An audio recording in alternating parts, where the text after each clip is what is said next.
Ariana Grande is one of the most prolific pop stars of our time, seen as a streaming sales and Billboard chart giant.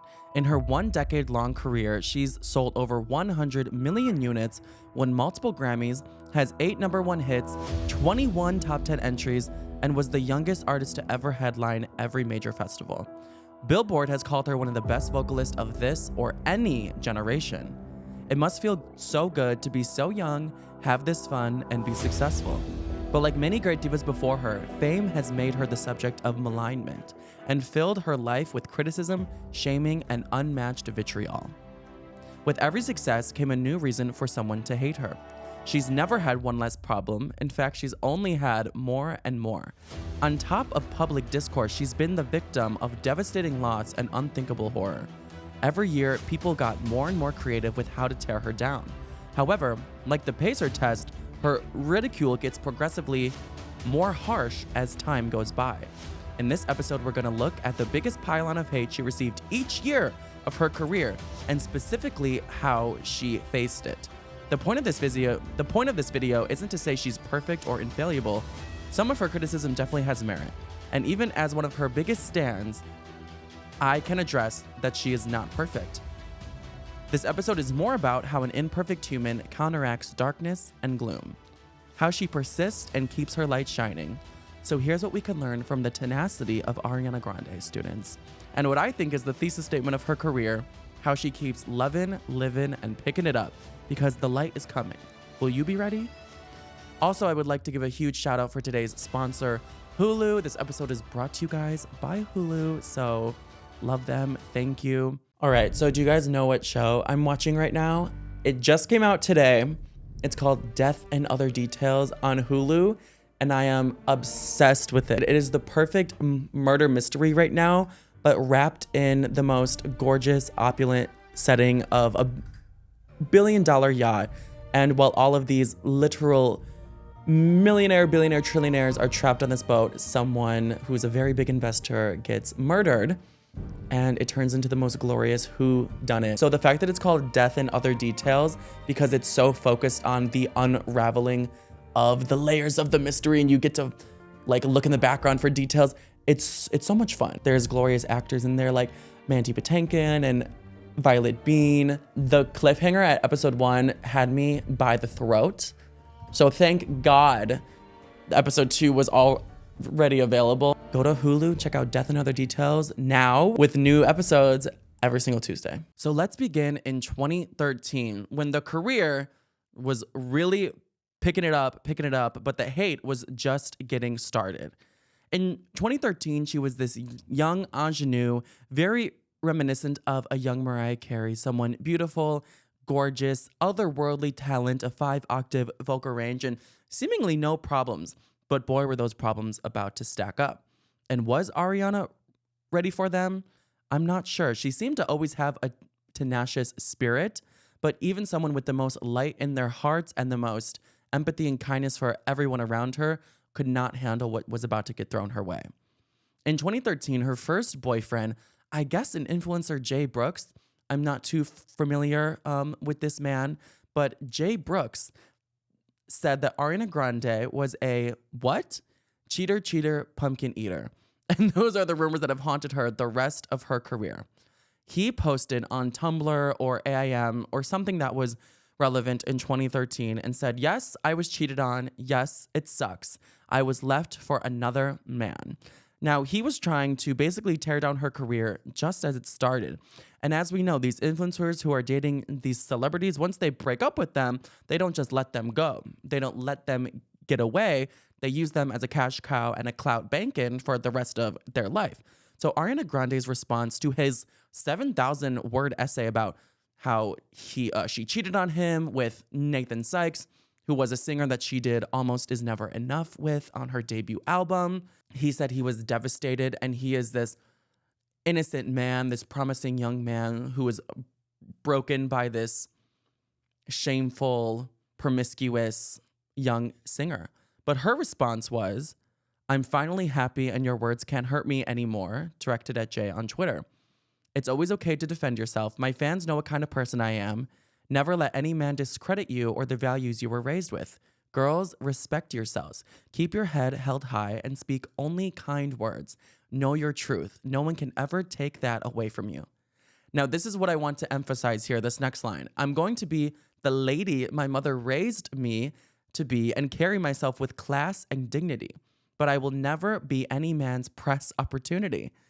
You said to me, if I didn't come back to you, you'd make me look bad to the entire world. I'm no longer afraid of you or your lies anymore. I woke up to this morning in complete and utter shock, but I guess I shouldn't have been surprised.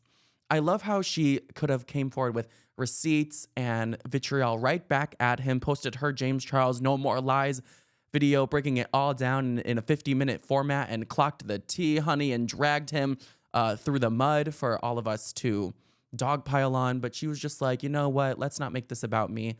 Let's make this about young women who are always getting disrespected at the hands of a young man. But for the young men, it's fine. She's more focused on letting this be a teaching lesson for all of her fans around her. And she was only 19 years old at this time. She really did not let this get to her, even though in the whole public eye, as she was trying to launch a debut album, which is not an easy thing to do, she was being called a cheater already.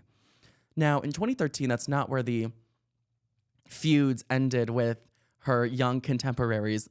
And yes, I'm unfortunately going to bring up Victoria Justice. Now, I was a big Victoria's fan. I love them both. I met Victoria Justice at a party not long ago, and she was very, very sweet, and we got to chat. She gave me the time of day, and I'm genuinely a fan of her, and I love her. So this isn't one of those videos where I'm pitting them against each other, but it was rumored that Ariana Grande was the reason that Victorious ended.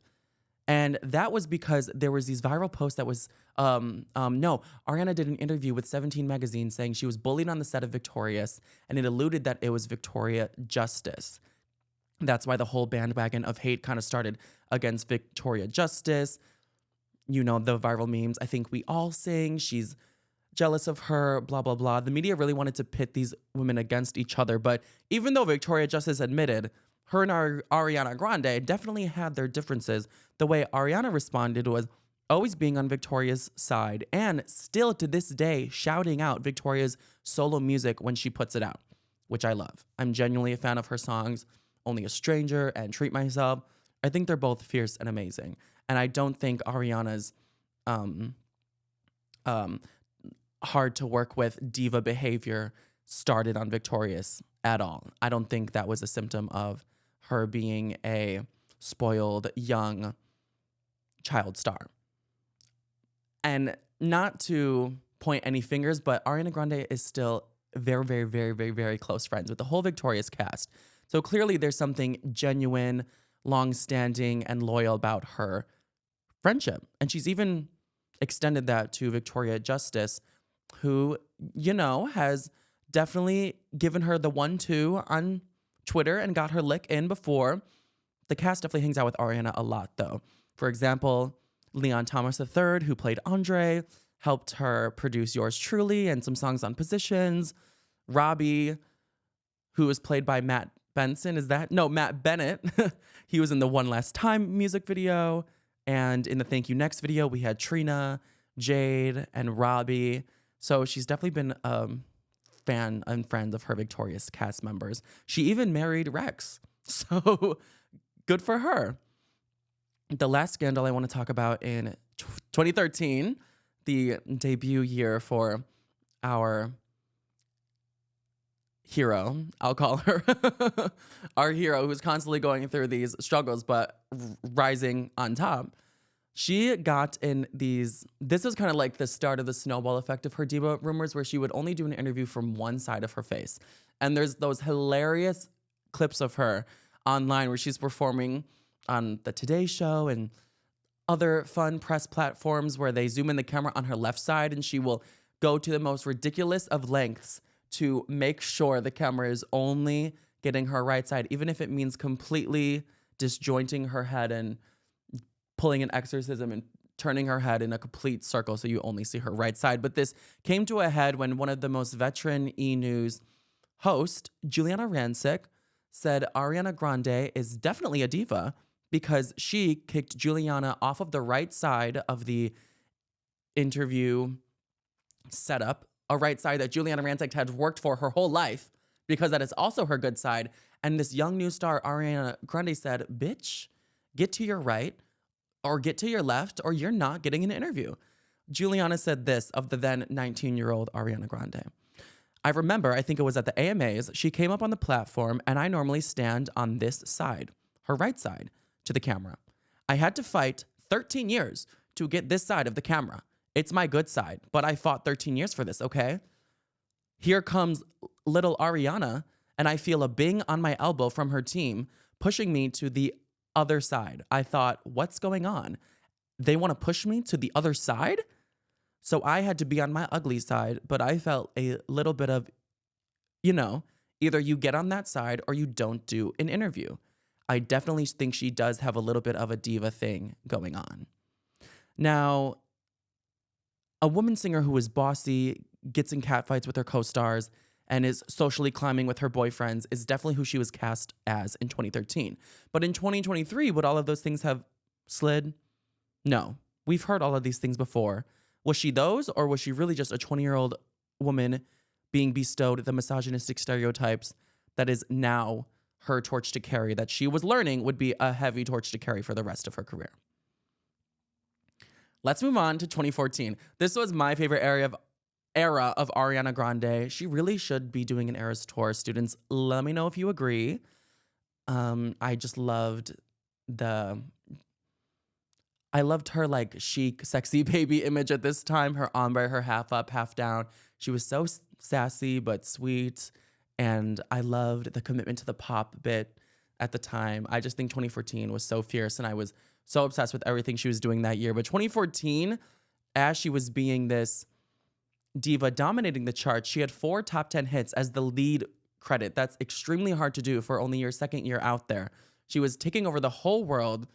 She was a diva, but everyone wanted her to be a diva who was down. So in 2014, the first scandal that was thrown her way was the diva rumors. The first rumor was that she demanded to be carried everywhere. Now, I don't know if you've seen the Wendy show, but Wendy perpetuated this almost cartoony rumor about Ariana Grande that she demanded to be carried by her team everywhere. Apparently, she is such a cartoonish caricature of a diva that she doesn't even want to walk on her own feet to get to where she needs to go. She's that much of a brat. She's that spoiled. She has so much talent that she shouldn't even have to touch the earth of the ground of the earth with the rest of us peasants, because she's that much above us. That's what Wendy was really trying to push. And she showed photos of her being carried by her team in admittedly many different occasions on her show to laugh at her. Ariana debunked this on the James Corden Carpool Karaoke show. And James said, "What's the strangest thing you've ever heard about yourself?" And she goes on to say, "There was this picture of me being carried by my tour manager because I just shot a video in point shoes and my toes were bleeding, and I posted it because I thought it was cute. And then everyone in the world thought I demanded to be carried everywhere." James just confirmed, "So you don't demand to be carried everywhere?" And she said, "No, that is so stupid." And to this day, I can't believe anyone would believe that rumor at all. And if she did demand to be carried everywhere, that is so high camp and iconic. Why would anyone even care? If she wants to get that good foot content in her music video when she's laying on those platforms, her feet can't be on the ground. You know what I'm saying? But I like how she just debunked that in a funny, cute way. She didn't feel the need to give hate back to Wendy or get genuinely mad about it. She just laughed it off and said this was so stupid. Wendy Williams, by the way, is actually really demonic. Like, I look back at her and I'm like, wow, of course I'm sad that she's gone. Of course I'm sad for the current state that she's in, and she's kind of out of commission right now, gone but not forgotten. Hopefully she can redeem herself at some point. But I'm like, damn, she was kind of an awful person at the time, because she would just say these things that would get me to not watch her for months on end. And then I'd eventually come back. But one of these things that she said back in the day was that basically she thinks Ariana Grande is hideous and not a woman because she has the build of, I think she said, a 12-year-old Victorian boy, not a woman. Wendy said her body type was more woman. Ariana Grande was more young girl, and she will forever look 12. Now, Ariana Grande was getting a lot of these petite shaming comments. When she was very, very young, she definitely had an extremely small frame, but that was her thing. She was a petite girl, and she definitely liked to show it off at the same time. She liked to wear the very body contouring outfits, the high heels, high pony. She liked to look like this tiny femme fatale, sexy baby look.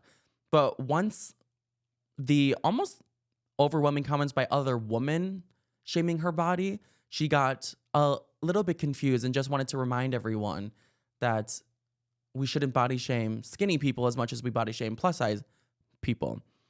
Ariana Grande said, "Sigh, tweets, comments, and statements like this are not okay about anyone.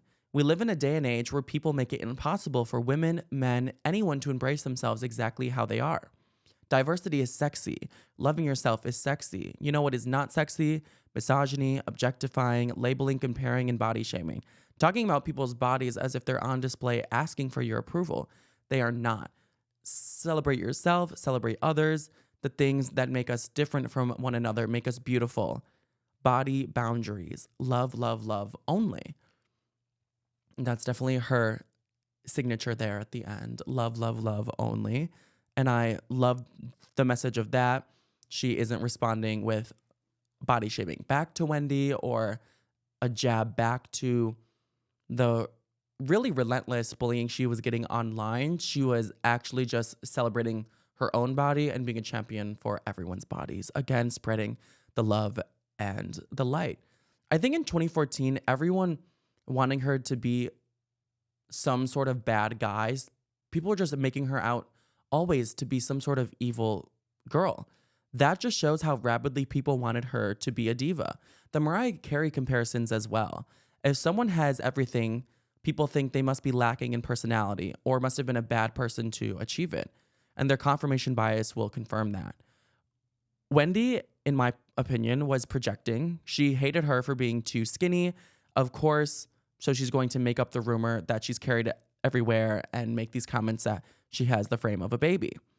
You can be a great person, but if people don't have something to gossip about you that's true, they're going to make something up about you that isn't true to try to bring you down. And that's what Wendy was definitely doing in 2014. There was also crazy rumors in 2014 that she would wish death upon her fans. I remember hearing this back then, that one time someone overheard Ariana Grande in an elevator and overheard her say she wishes death upon her fans. She's not Doja Cat, but maybe that's why they get along so well and are always on songs together, because they bond over the hope of the impending doom of their fans and the death for them. But again, unless she's a campy super villain who demands to be carried everywhere, wants her fans to die, and cheats on everyone, I don't think that was her MO. Then there was the Marie Claire photo shoot in 2014. This was a big scandal because this was her first like face-to-face interaction where someone actually came out and said something negative about working with her once she's achieved this A-list level fame. So she did the Marie Claire cover shoot, and the photographer said she was super late, disrespectful, and didn't like her clothes. So she stayed in the fitting room forever, refusing to come out. And then when she finally came out to take the photos, the photographer left. And that actually did happen. There was some sort of tea with the photographer where he left early because the shoot was taking too long. Ariana Grande, not being one to confront these rumors, went on an Australian radio show. I've watched this interview like 100 times because Ariana Grande interviews from back in the day are my comfort videos on YouTube. But she goes on there and says, quote, "It was just a photographer or something who got mad at me because I left to change my outfit and my photo shoot was taking so long and because I didn't like my top. And I was like, oh, I'll be right back. And when I came back, he left. Then something came out where he said all these ridiculous, untrue things about me. That's not real. That's nonsense. My fans know who I am. My family knows who I am. And that's all that matters."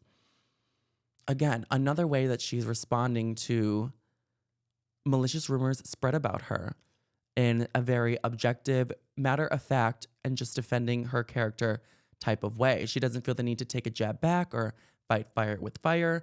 And I love how she repeatedly says the phrase, and this is something we can learn. My friends know who I am. My family knows who I am.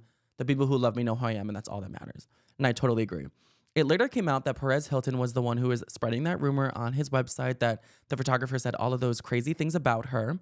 And the Marie Claire team came to Ariana's defense and said she was great to work with. She was more than accommodating and took pictures with the photographer's children. So if he had to leave early or said something bad about her, she was great to everyone. Now, Perez Hilton wrote about Ariana Grande in his book. And this brings us to the part of the show where we're going to start doing something called a book count. We're going to count how many people mentioned Ariana Grande in their books. And it's actually fucking crazy. You would think she's Shakespeare up in here because of how many times her name is written in these damn books. So book count number 1, Perez Hilton said, I was really hurt at the time in 2014 when he spread that rumor because Ariana Grande didn't want me to be her manager. Imagine a world where you would take the offer to let the most chaotic gay demon twink be your manager. I know Scooter Braun is not a good secondary option and should not have been her first choice either because he is the equivalent to a demonic scary twink in a straight man's body, which is even worse. But I would not let Perez Hilton be my manager either. So Perez Hilton said, I was really hurt for years. So for years afterwards, I was super petty towards Ariana Grande on my website. And I regret that. Wow. Someone who came out and defended her, just like the Marie Claire people did, people defending her all the time. A series on this episode I'm going to call the Ariana Apologizers.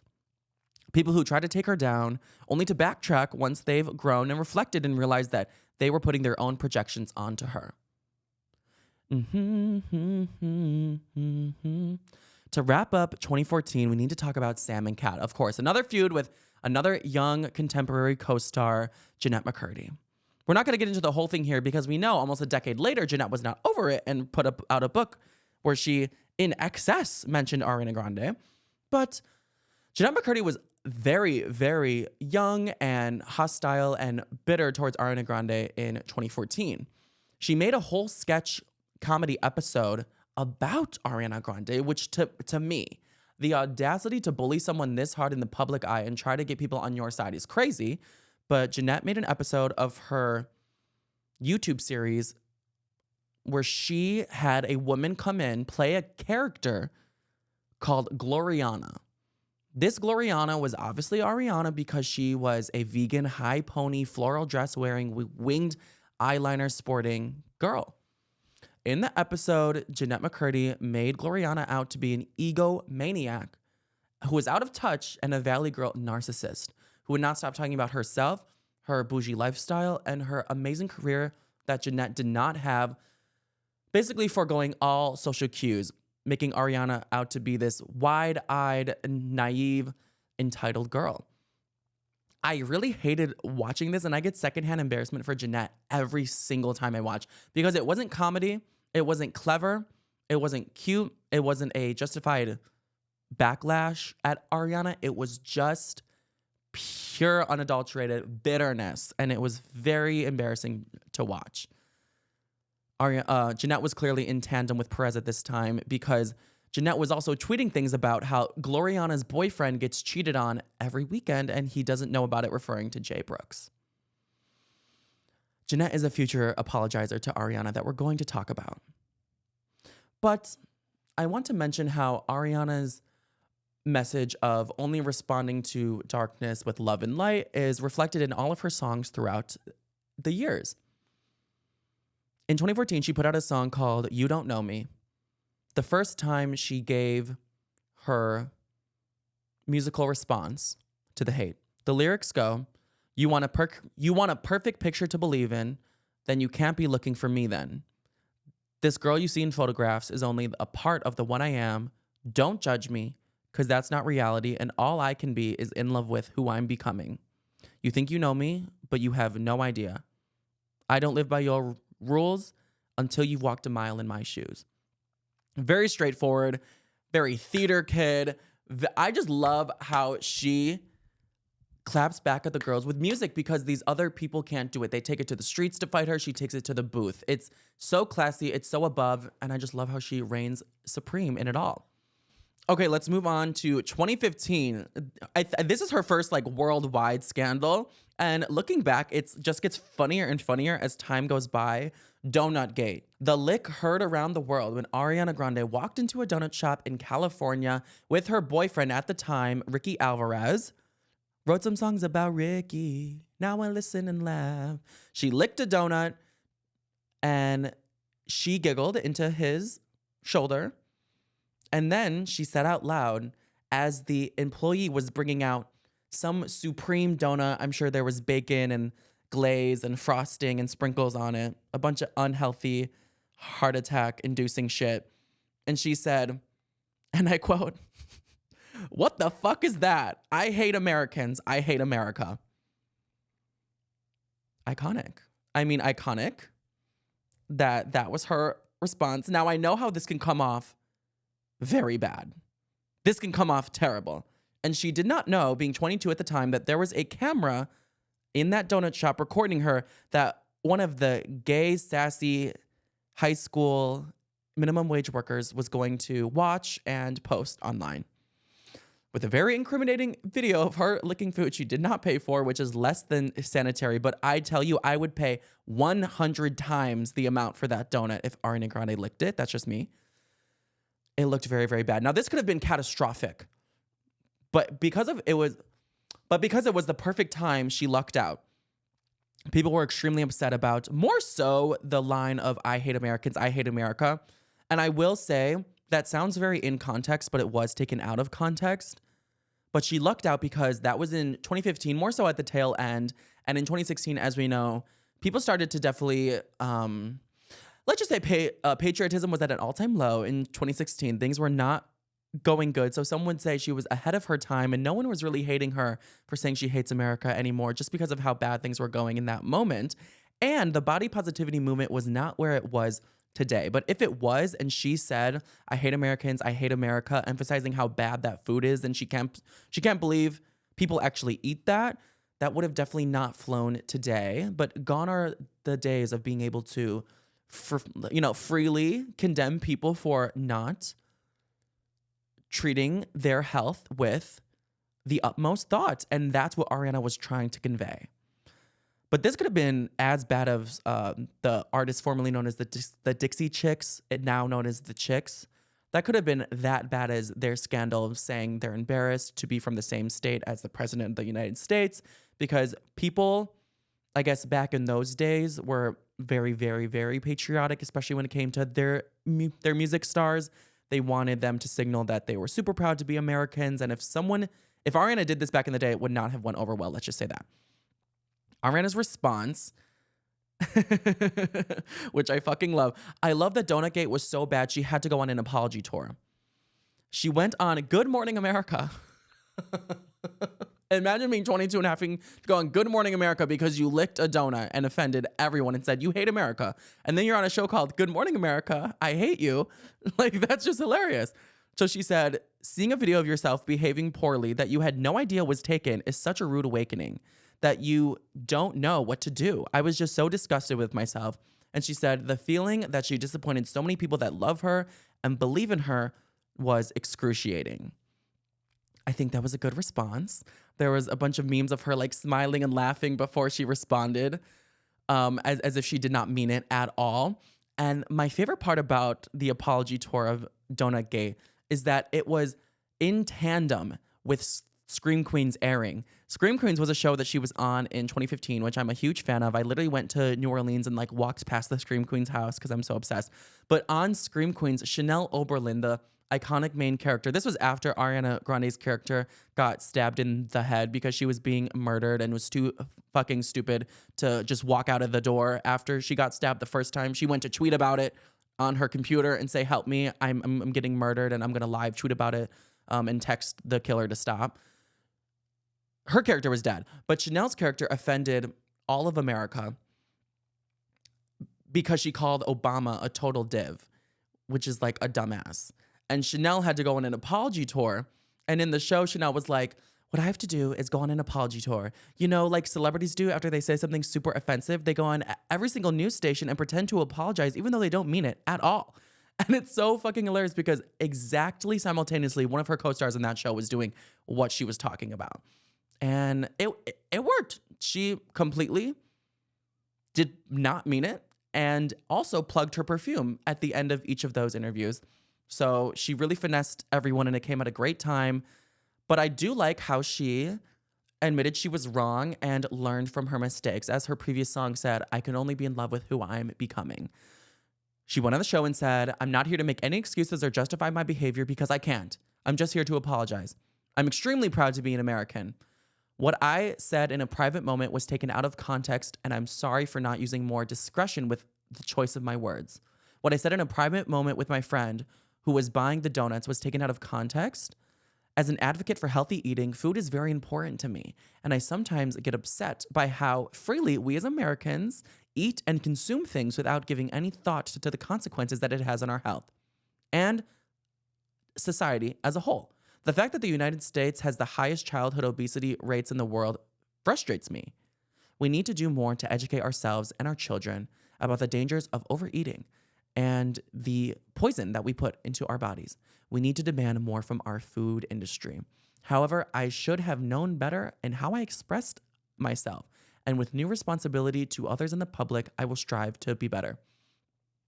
That's an extremely sincere and thorough apology, while also still not completely backing down.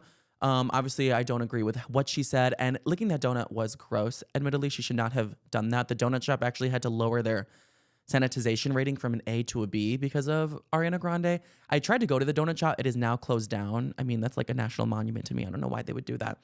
But it was definitely gross. I can say she was in the wrong there, but I do applaud her for how she handled that at such a young age. And looking back, it's just so hilarious. I do agree with the sentiment, though. The food industry is evil. It preys upon young people and Americans, poor people, people with less education on how food can destroy your body from the inside out. So I completely agree with the sentiment.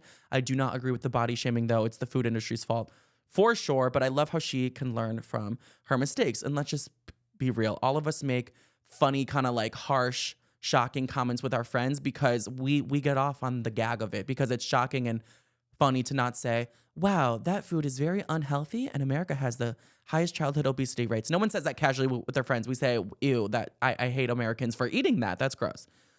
Now, in 2015, the homewrecker rumors continued.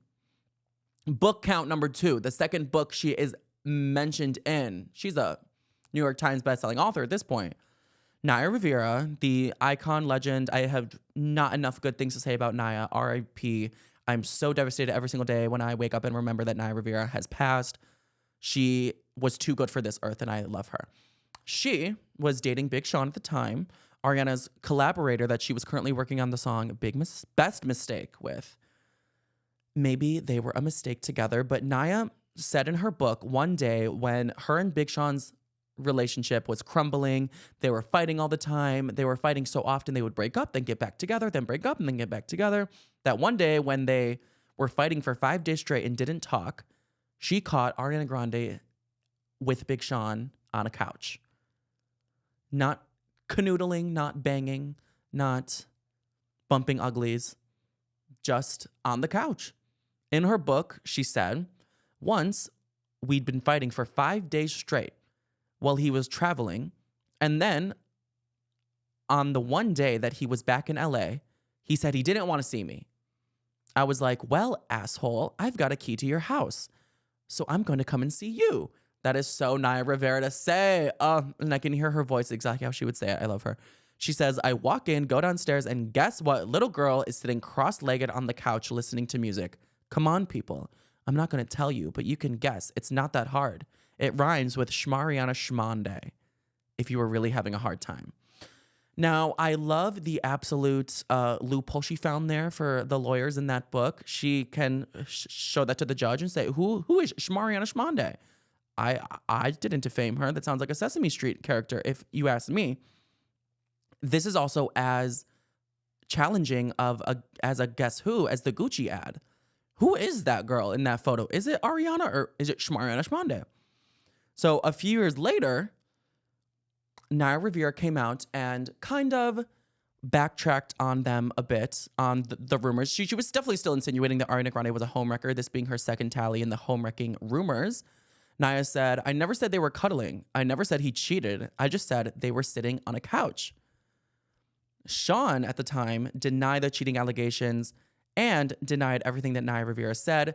And he said that he called off the engagement before him and Ariana Grande were dating because Naya Rivera was jealous and controlling and threatened the rapper with comments such as, if you don't listen to what I say, I'll ruin your career.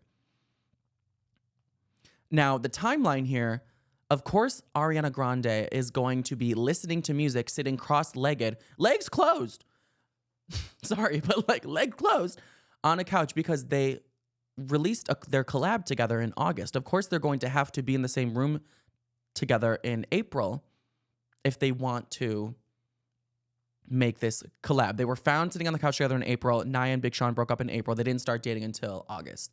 So there was at least those 4 months there. We're not sure what happened. We're not saying Naya caused anything or Ariana caused anything. We're just saying Big Sean is a hoe. That's the conclusion that I'm coming to here. Naya, in the end, blamed Big Sean and said he was done with her at the time and she knew it. And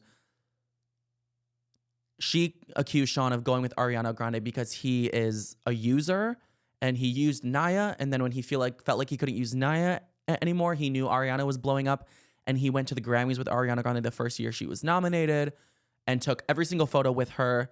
And Naya said in her book, like every time Ariana Grande looks back at those photos, every time Mariana Schmonde looks back at those photos, she's going to have to remember that Big Sean was there that night, making everything about him.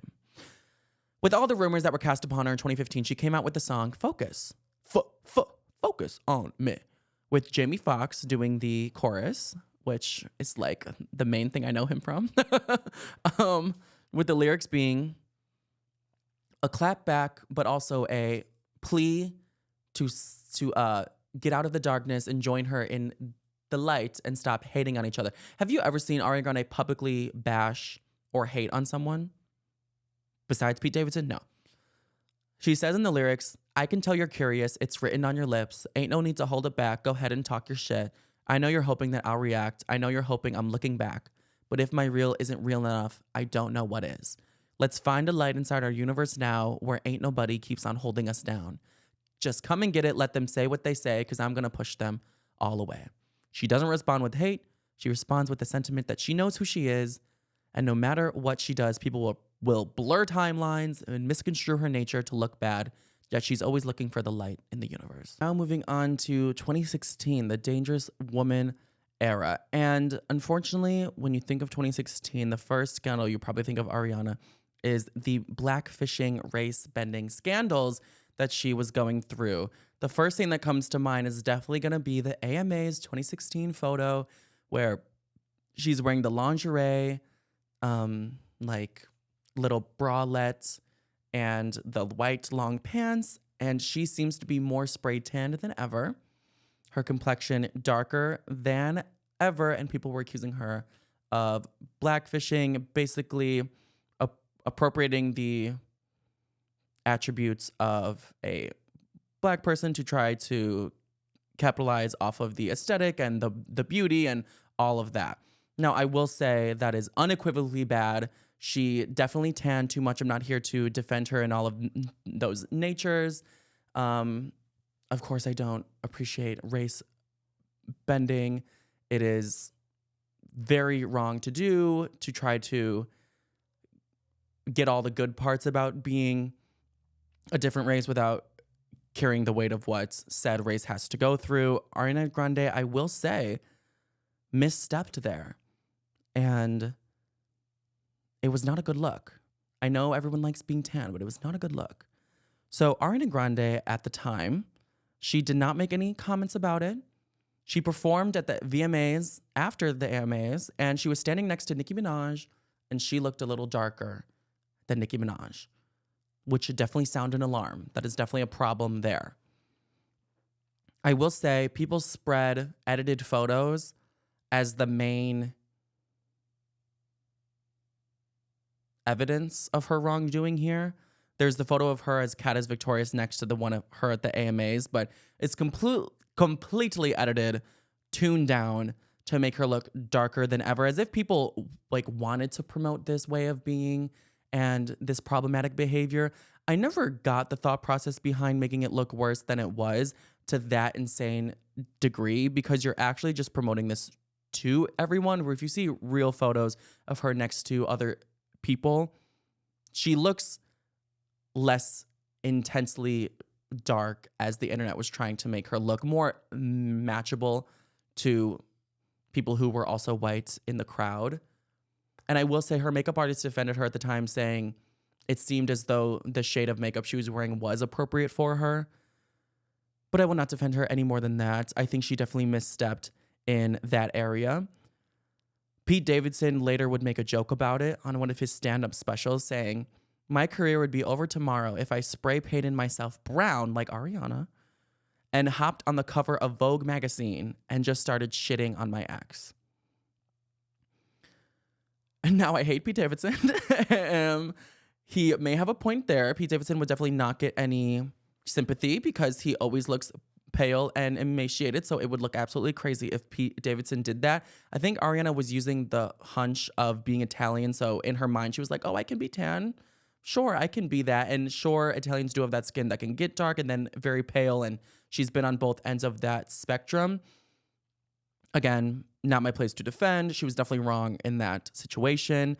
She fully stopped what people would consider blackfishing in 2019 and has not done it ever again. She should have apologized for it, however, but she did not. She has been praised for championing Black women. She was praised for letting the Black woman play the role of Jesus in the God is a Woman performance, letting her take center stage and shine her lights on the crowd. And I think that was a good move for her. But besides that, I wish we got a more direct apology. But I do like how she learned from her missteps. I'm not saying there was insane malicious intent. However, she switched up that behavior very quickly and to this day has not gone back to do it. In 2016, also, she started dating Mac Miller. As we know, there was a girlfriend that Mac was dating before. So will this continue the homewrecking rumors? I think not. It is the general consensus that his relationship ended in late 2015, maybe lingered into 2016, but Ariana Grande and Mac Miller did not start seriously dating until about August 2016. So in terms of homewrecking, I do not think she homewrecked Mac Miller. In all, 2016 was not the worst year for her. She put out her song Be Alright at that time. That was her clap back to any of the negativity and her way of continuing her narrative and her thesis statement of spreading light in dark situations. The lyrics go, "Baby, don't you know all them tears gonna come and go? Baby, you just gotta make up your mind that every little thing is gonna be all right. Baby, don't you know all them tears gonna come and go? You just gotta make up your mind. We decided we're gonna be all right." And she did decide to make changes to the scandal that was going on that year, and we have to commend her for that. Let's move on to 2017, the absolute most tragic, devastating event that has ever happened to her, the Manchester Arena concert bombing, where 22 of her fans were killed in a terrorist attack that took place after her Dangerous Woman tour. I went to the Dangerous Woman tour, and I couldn't imagine people I know in my hometown dying then. And my heart is with the city of Manchester and everyone involved. And I do think this, to this day, has probably had irreversible effects on Ariana Grande's mental health. I'm sure she deals with a lot of feeling not safe, feeling paranoid, scared that something like that could happen again, out of control. And she's even posted brain scans of her PTSD, kind of like brain waves on her brain scans. There's this doctor in Beverly Hills that will give you a nice imaging of your brain and tell you what parts of your brain are more active than others. And the part that is responsible for post-traumatic stress disorders, very, very active in Ariana Grande. And I think people maybe don't, to this day, give her enough credit for how she responded to that and how that must still be affecting her. I never thought she was going to sing again. I wouldn't have blamed her for never singing again. Selfishly, I was like, damn, this is the most horrible incident ever. But now my favorite singer is never going to perform again because the terrorists, what they do is trying to scare you out of living your life, being happy, going outside, and just enjoying life. So I was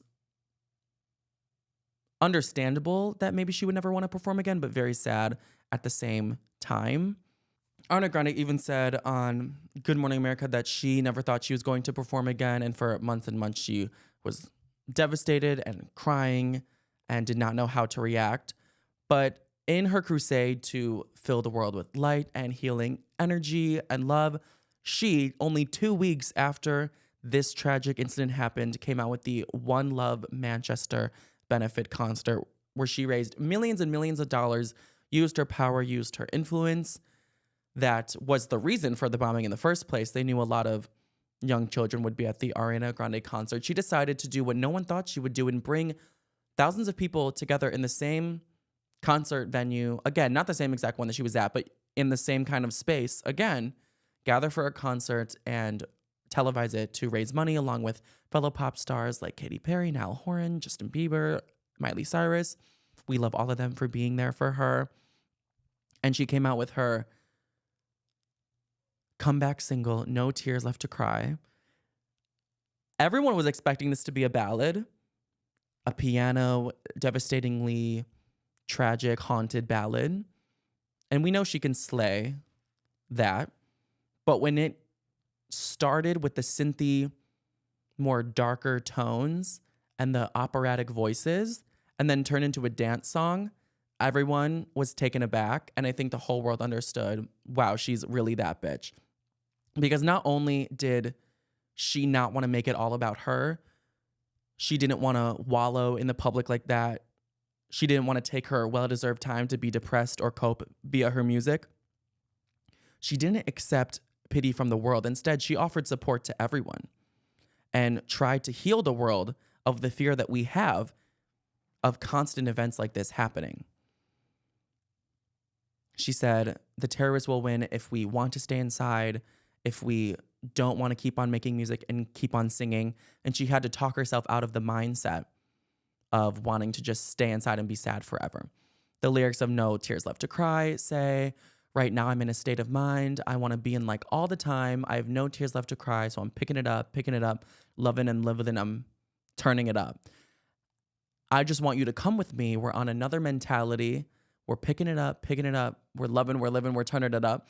And I know it sounds so simple, juvenile, and stupid, those lyrics, but it takes such a strong person to just go through an event where you maybe feel responsible or at least partly guilty in a way that is totally not your fault, but simply that this happened with a concert at your name on it where people came to see you, that they died. It takes such a strong person to sing the lyrics. I'm picking it up.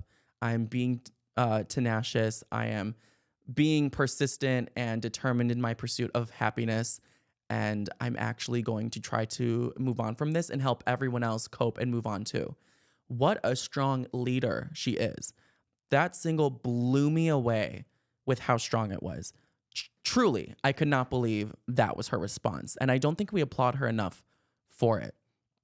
She also came out with the song Get Well Soon, where she sings, here's one thing you could trust. It takes you and me to make us. One of those days you had enough, I'll be there. Because if it ain't one thing, it's another. When you need someone to pull you out the bubble, I'll be right there just to hug you. I'll be there. Where are you? Are you home? Call me right on the phone. Yeah, I'll be there. I don't care who is gone. You shouldn't be alone. I'll be there.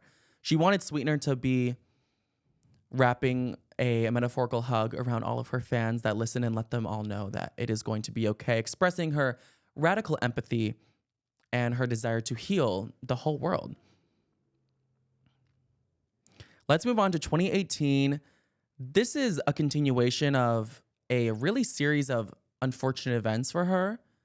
This was truly a crucible in her life, those 3 years. This year started with Ariana Grande leaving Mac Miller because he was descending down a path of drug addiction of worse than ever before, and he got into a car crash while on drugs. People blamed her for his car crash and said if anything happens to him, it's going to be your fault. That is the most heinous of accusations to throw someone way, and so much pressure to put on someone. In saying that that was even thought that that could be Ariana Grande's fault. This man who has been suffering with addiction his whole life. Rest in peace, Mac Miller. We all miss you and love you. But he's been suffering through this his whole life, and you're going to put that guilt and that negativity onto her? She actually responded. And I love her responses. So she said, "How absurd that you minimize female self-respect and self-worth by saying someone should stay in a toxic relationship because he wrote an album about them, which, by the way, isn't a case. I am not a babysitter or a mother, and no woman should feel that they need to be. I have cared for him and tried to support his sobriety and prayed for his balance for years. But shaming/blaming women for a man's inability to keep his shit together is a very major problem. Let's please stop doing that. Of course, I didn't share about how hard or scary it was while this was happening. I will continue to pray from the bottom of my heart that he figures it all out and that any other woman in this position does as well." Beautiful response. Beautiful response to, again, where she doesn't make it all about herself. She never lets someone critique her where the critique doesn't fit, where the shoe does not fit. And yet she doesn't respond in a harsh or hateful way. She just responds with, let me redirect your anger to what you should really be saying or really be talking about, where it's the man's inability to keep his shit together. And women, if you're listening, let me uplift you and say this is never your fault. She quickly went on to Pete Davidson after that. That caused people to tweet, "Oh my God, Ariana cheated on Mac." Where she directly said, back to people on Twitter, this was her Twitter era. She said, "I didn't cheat on Mac, but go off." She said, "Can you go stan somebody else? You're boring." Damn. She told one of her fans to stop standing her. But if you're going to say your fave cheated on someone, why are you standing them? I think that still rings true today. Why are you standing them? Now, the homewrecking rumors continue here, and we're on book count number 3. Pete Davidson had the ex, Cassie David.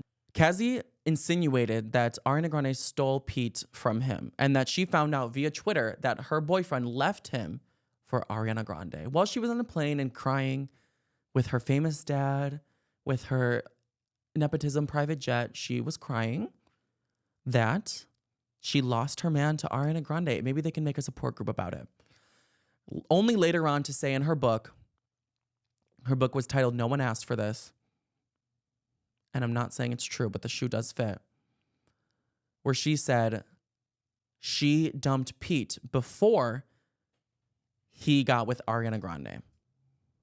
She said, "I literally broke up with him a few days before, but she didn't expect him to move on so fast because Pete was so in love with her just a few days before and was begging to keep her."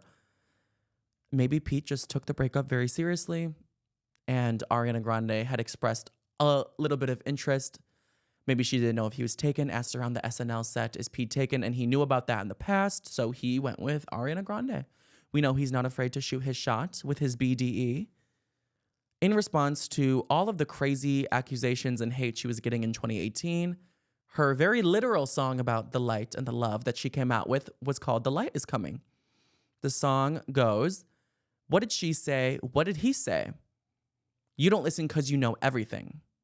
You don't even need dreams. Telling everybody stay woke, don't sleep. Ugh, gonna break that shit down. You don't wait, tell them wait another round. Guess you're way above it now. And that's your way to love it now. How can they tell you shit that you've been through? They're all so confused. Who cares about the rational if it ain't your view, baby? That's the bottom line. Now that song is very confusing to listen to and definitely not her biggest hit. But what she's saying there is people are going to think what they want to think about you. You won't do anything wrong and people will still find a reason to talk about you. They aren't interested in reality. They're just interested in their narrative. So don't worry, these people who are know-it-alls, they know everything. These fake woke people who are telling everyone stay woke, don't sleep. They're the ones in a deep sleep, in hibernation, and need to wake up, join the celebration, join the joyous movement that is Ariana Grande, and realize she did not do anything wrong in these situations. And she just said, you know what, the light is coming to get back everything the darkness stole. and you can get on the light arc or you can be left behind. Okay, everyone, let's move on to 2019. Maybe where she hit her peak of her career in music terms. She occupied the top 3 spots on Billboard at the same time with her album Thank You Next, maybe seen as her magnum opus. I think the heart of Thank You Next is the song Ghostin', because in 2019, another insane obstacle and soul-crushing event happened in her life that definitely has ramifications on her mental health to this day is when Mac Miller died. She left Pete Davidson right after Mac Miller died because she realized Mac Miller was the love of her life and she was only engaged to Pete as a distraction from what Mac was going through. And this song, Ghostin', was a reflection of what she just went through. Now, I can imagine the pain of losing the man you thought you were going to marry. Maybe you thought was going to beat his addiction and propose to you and be your husband someday. Dying. That is such a tremendous loss. And my heart goes out to her. You would think someone who just went through that would make a song about how woe is them and life is so unfair. It's just one thing after another. I don't know how much more of this I can take. Life was really not letting up on her. It was pummeling her. And this was the first moment in life where the crazy narratives strung about her online were not her biggest concern. It was everything, just the natural disasters of life were throwing her way. She wrote the song Ghostin', which had surprisingly positive lyrics. It was almost like an affirmation to herself that it was going to be okay. If I had to look into the psyche of Ariana Grande, I would say she makes all these songs about positivity and light because she is very anxious and maybe deals with depression, and she needs to say these songs to herself to make herself feel better. She's all about manifesting. She knows how to attract things to her. Like in her song, Just Like Magic, she gets everything she wants because she attracts it. Good karma is her aesthetic. She knows she has to put good energy out in the world to get it back. So even in the face of the utmost devastation, she puts out the song Ghostin', where she sings words like thanking Pete. She's thanking Pete in the song. You've been so understanding. You've been so good. I'm putting you through more than I ever should.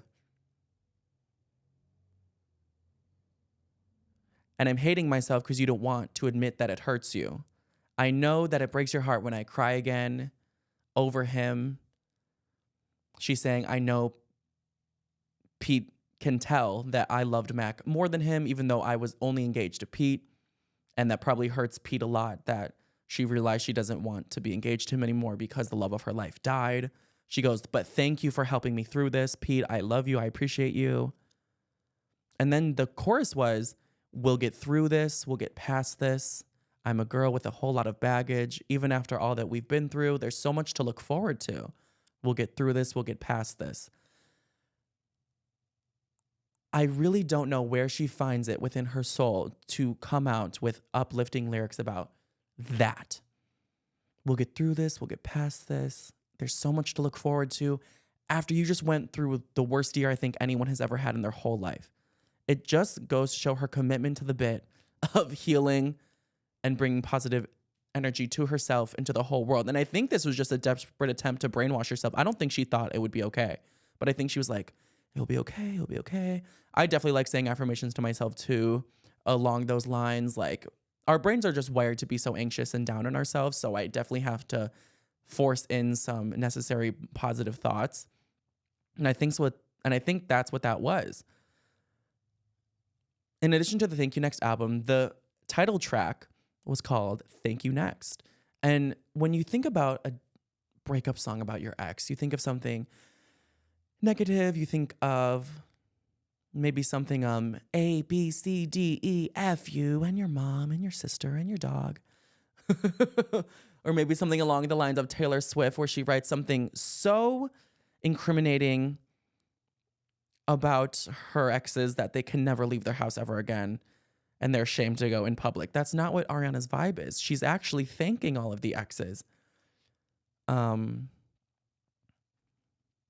She tweeted something before the song came out because people knew she was about to name drop her exes. She said, no hard feelings, no ill will, just thankfulness and gratitude towards each of them. And then the lyrics go, thought I'd end up with Sean, but he wasn't a match. Wrote some songs about Ricky. Now I listen and laugh. Even almost got married, and for Pete, I'm so thankful. Wish I could say thank you to Malcolm because he was an angel. And then she says everything that they taught her. One taught me love, one taught me patience, one taught me pain. Now I'm so amazing. I've loved and I've lost, but that's not what I see. Because look what I got. Look what you taught me. And for that I say, thank you next. That is quintessential Ariana Grande. And I'm so happy that was her first #1 hit because I do think that just encapsulate who she is as a person. Yeah, she was giving Pete some licks on Twitter, but that's because he was going on SNL and saying things about her. So I think Twitter compared to SNL, she was right to do that. And she still found it in her heart to only bring them up in a light and nice way because other pop stars would definitely not do that. So I think she's just a class act. And since the public was already so invested in her life, why not give them that moment? Let's move on to 2020. 2020, I feel like, was a sweet period where people agreed that she has suffered enough and they left her alone for a moment. It was kind of like that sweet period after war where everyone agrees not to repeat the recent tragedies of what just happened and not to repeat what they just put someone through. However, she did start to gain weight at this time and people were fat shaming her. At the Grammys, people said she looked fatter than she normally did. Interesting because people were just shaming her for looking too thin. They want her to be the perfect weight and they don't want her to fluctuate from that at all. They don't want her to eat more, move more or less. They basically just want her to live in a chamber like Brian Johnson and take 200 pills a day and not live a normal life at all, simply to please them with her perfect number on that scale. Ariana retrospectively commented on her 2020 weight and said, that was the darkest moment of my whole life. I was on a lot of antidepressants and drinking on them and eating poorly. She said she was very much so a wino, not an alcoholic, but a wino. She said she couldn't record Ghostin' without getting almost blackout drunk when she was singing it because it was so hard for her to sing. She's never performed it, but she said she was drinking so much at that time. And I know you considered that to be my most healthy, but it was in fact my least healthy. She said, I know I shouldn't have to explain that, but I do feel like maybe having an openness or some sort of vulnerability, something good might come from this. Completely agreed. And I think hopefully something good did come from it. We'll get more into the body shaming comments in the 2023 section, but let's move on to 2021. The major scandal this year was the Asian fishing scandal. We are on a new race spending moment. People say she was Asian fishing on The Voice. She was definitely sporting a new makeup look. She was doing the blush and the eyeliner and wearing bows on her neck and her head, and her hair was slicked back and very dark. At this time, it was definitely giving maybe beauty trends in Asian culture. And again, I'm not one to comment on this. She did get that tattoo as well that said Japanese barbecue grill. It was written in Japanese and she thought it said 7 rings, but it instead said Japanese barbecue grill. Maybe one of the biggest tattoo botches of all time, but still so iconic. And I hope she kept it to this day. I know she's been removing some, but girl, why would you remove that? That is legendary. About the Asian fishing moment, she, again, did not apologize for this, but I will say, again, she learned from her behavior. She did not go back to that aesthetic or that look, stop doing her makeup that way.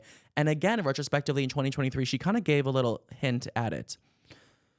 She said, I think you're beautiful no matter what you're going through, no matter how you do your makeup these days, how you look these days, what cosmetic procedures you've recently had or have not had. I just think you're beautiful and wanted to share some feelings.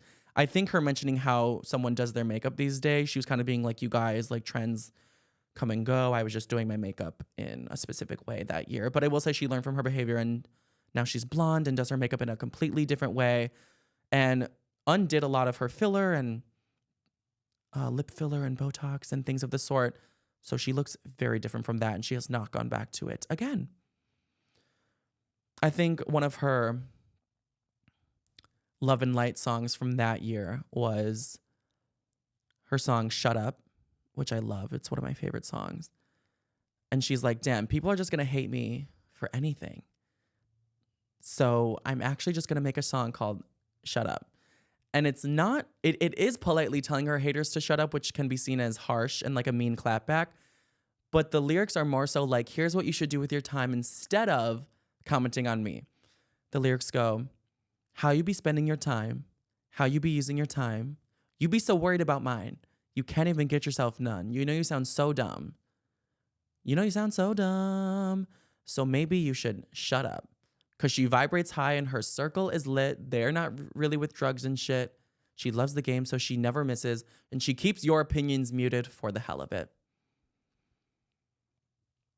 Iconic. And we'll get into the opinions muted thing in a second. But again, that is her Love and Light anthem of 2021. 2022, we're almost at present day here. The biggest scandal, I would say, in 2022 was the Jeanette and Ariana come around. We're on book count number 4. Book count number 4. She's just everyone's muse. She's a muse. But she's not amused. Period. So Jeanette was reflecting on her hatred for Ariana Grande. And she actually realized Ariana didn't do anything wrong. Jeanette was a very determined hater of her back in the day. So everyone thought, wow, something really horrible must have happened. She really must have done something terrible to Jeanette on that set of Sam and Cat. When that camera guy said cut on the Nickelodeon soundstage and Ariana Grande ripped off that red wig, she turned into a demon. She went from Cat Valentine to Ariana motherfucking Grande, and it was up for Jeanette.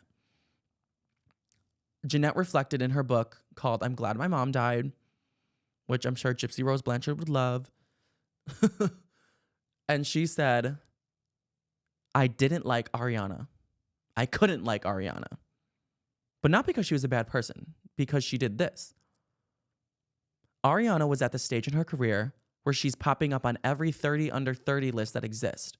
And I'm at the stage in my career where my team is excited that I'm the new face of Rebecca Bonbon, a tween clothing line featuring a cat with her tongue sticking out, sold exclusively at Walmart. And I frequently made the mistake of comparing my career to Ariana's. I can't help it. I'm constantly in the same environment as her, and she doesn't exactly try to hide her successes. I'm pissed about it, and I'm pissed at her. I'm jealous of her. Yes, Jeanette. Yes. Thank you. This is someone who has worked on their healing, come through the other side and has seen the light and been like, damn, I was projecting onto her. And I don't blame Jeanette for that at all. Like, I genuinely, like, of course, looking back at the Gloriana thing, that made me mad. I hated that. But looking back, of course, you're going to compare yourself to someone who you're in a show called Sam and Cat. Like, they are the two names on the marquee. You know how the industry works. People are, from here on out, people are going to compare you to her. So that got to her. And I wouldn't blame her at all. They were a similar age from, they were on the same launching pad.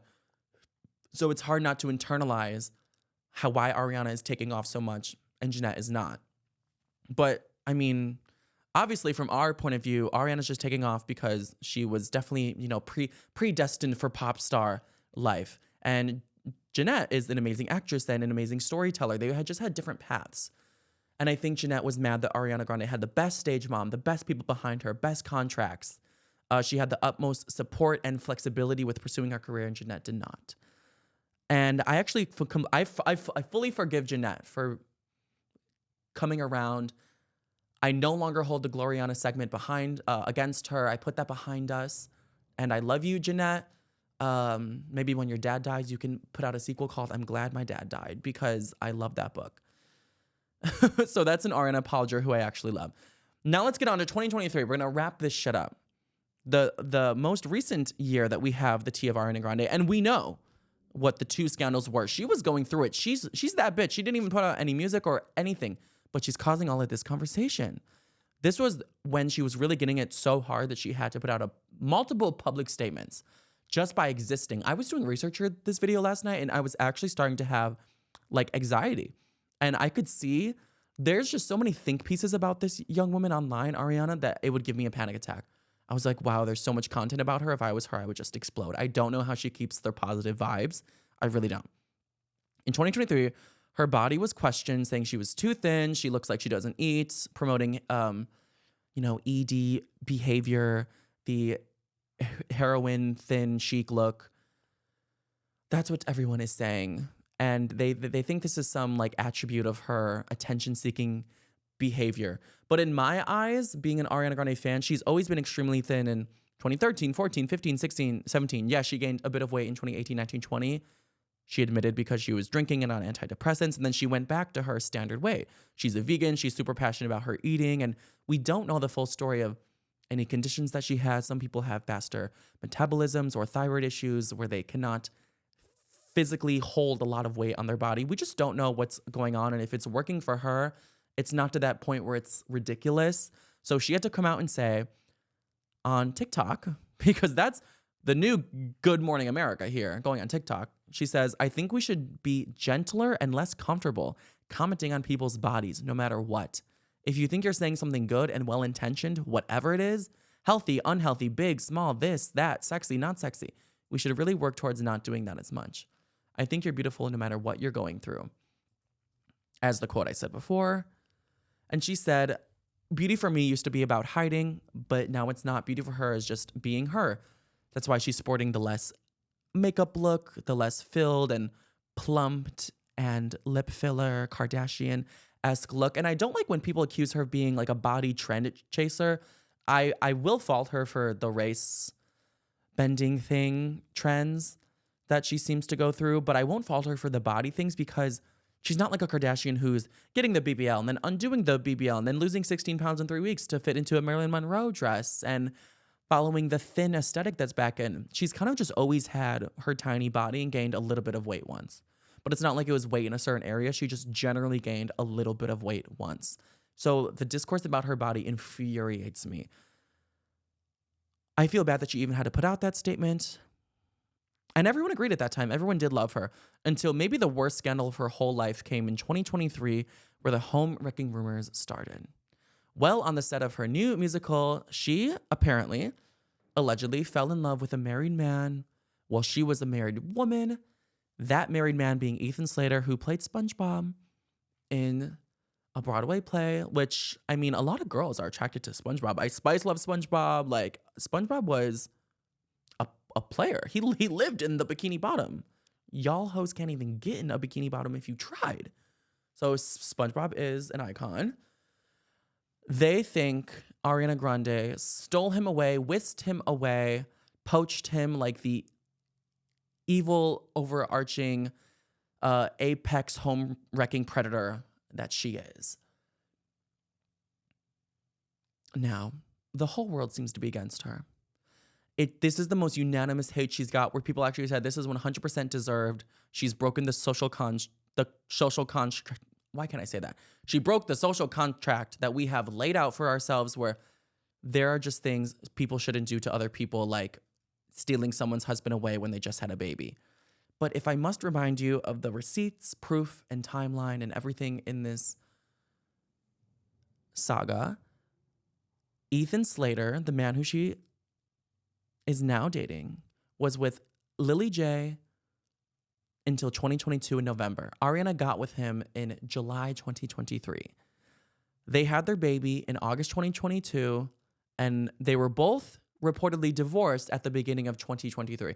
It seems as though they were both single when Ariana Grande got with him, but I do understand what people are saying.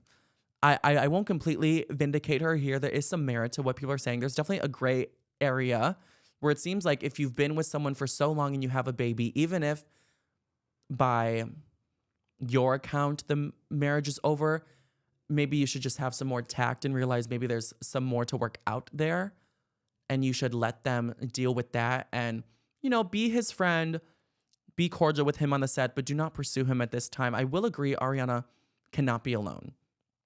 She really struggles with independence. She's very dependent on other men. I think she's incapable of being alone. And I think sometimes she'll make herself look bad and go to very extreme circumstances to avoid being alone, including dating newly single men a lot.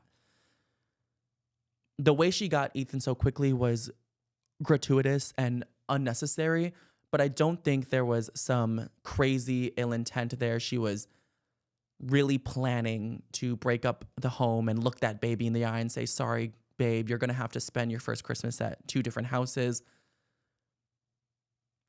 But I will say there is some merit to the poor taste that people are saying. Now, I'm not here to get into the psychology of someone who can't be alone or the psychology of a mistress, but I will say we should be blaming the man 10 times more.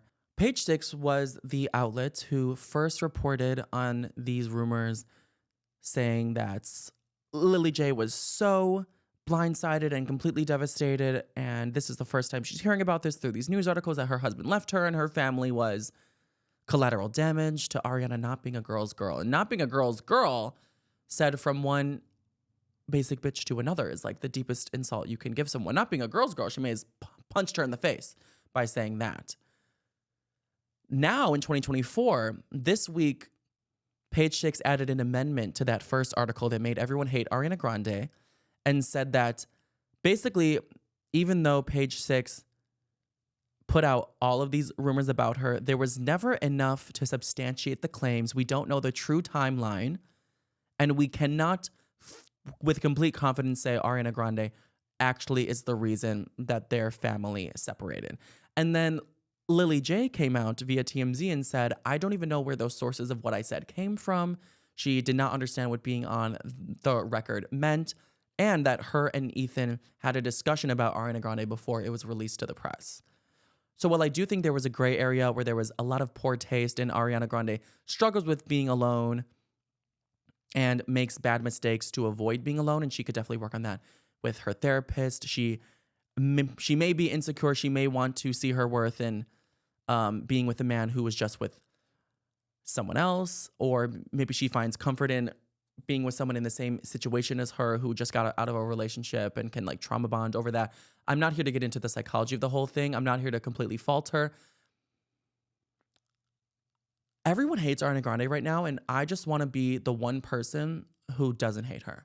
Imagine how hard it would be to walk into a room and everyone goes quiet because everyone thinks you're a homewrecker and just whispers about you and hates you. I want to be the one person who genuinely is on her side and doesn't believe there was ill intent, doesn't think she's a bad person, thinks things were sensationalized and taken out of context, and just give her the benefit of the doubt because no one else is. I'm going to be that one person. I'm not going to completely say she's innocent, but I will say I'm completely on her side. Also, Dalton Gomez, the man she married, did not have a girlfriend right before her. She didn't get off on taking the man she married away from someone else before her. So I think that does kind of negate people's idea about the complex that she has in her head, that she needs an unavailable man. She needs to take someone away from someone, because there was multiple incidences, just like there was multiple incidences where someone did have a girlfriend. There's multiple where people did not. I just want to say that.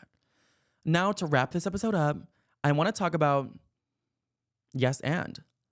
Yes and is the most genius song and genius music video in the world. And I do think I'm kind of happy the scandal happened because it did make her slay harder. I think she worked really hard in the studio. This is the first time she was the solo writer, enlisted the 2 best producers and produced on it herself, and then gave us so much choreography in the video while paying homage to Michael Jackson and Paula Abdul. This scandal made her level her pussy up, and really, the pressure on her just made her slay so hard. So I'm actually kind of happy it happened. The music video is beyond genius. It starts as critics enter, as a previous group of Ariana critics leave, seemingly euphoric and converted into fans. She's covering her eyes in the beginning, which symbolizes the see no evil symbol. As she said in previous songs, she keeps the negative comments people say about her muted. She does not see what her critics are saying about her. And she's not looking at the nasty things they've ever said. She's discerning with her time, as she says in the song. But she's also, by covering her eyes, not letting them see the real her or let them in until the door is closed, and then she lets them see the real her for the first time, and they turn into fans. The music starts, and the statues represent her past crumbling, representing her desire for her revilers to forget what they think they know about her.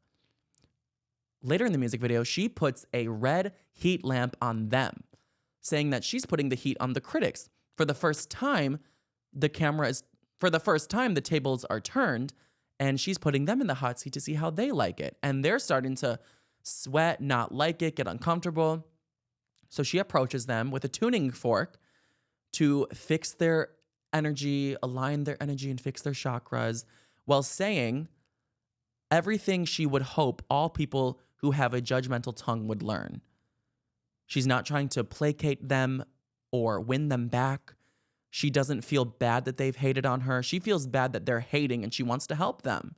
She said, my business is mine, yours is yours. I'm discerning with my time, I'm discerning with my energy, and you should be too. She's not clapping back, she's not getting angry, she's not telling them off. After they returned, after she pulls out her tuning fork, they are retuned and repaired, and she invites them to dance with her, symbolizing her willingness to welcome back all Ariana haters, professional critics, and angry stans on Twitter alike. And once they change their judgmental ways, they can dance with her because what? We're way too fly to partake in all this hate. We're vibing. We're vibing. After the critics are fully rectified and the statues are rectified as well, the critics leave being raving fans and a new cycle of hasty critics arrive because Ariana knows there will always be more fault finders waiting to critique you. Even though one day she would hope to end the cycle of hate, end the cycle of negative energy, and bring eternal sunshine, which is the name of her album coming out this year. And if you find yourself in a dark situation, just turn on your light and be like, yes, and... Well, thank you guys for joining me today. Thank you again for Hulu for sponsoring this episode. And I think there's so much to learn from Ariana Grande just in her whole career. That was a very extensive review of just how she responds to all of her hate. And if you like more deep dive and inspirational content about your favorite pop stars, make sure to subscribe to the podcast on Spotify, or if you're on the video version, subscribe to my YouTube, like the video, and comment, subscribe, share with your friends. It would mean so much. If you're an Ariana fan out there, let's redeem her name in the press because we know her truth. But I think the thesis statement of her career that we can learn from is that people are going to want to bring your energy down, but you're responsible for your own energy. There's always going to be someone waiting to try to lower your mental state, and you have to protect it. It's easy to respond with negativity, but then you live in the darkness. You live in the black and white. And when you respond with negativity, that hateful energy only ricochets back to you.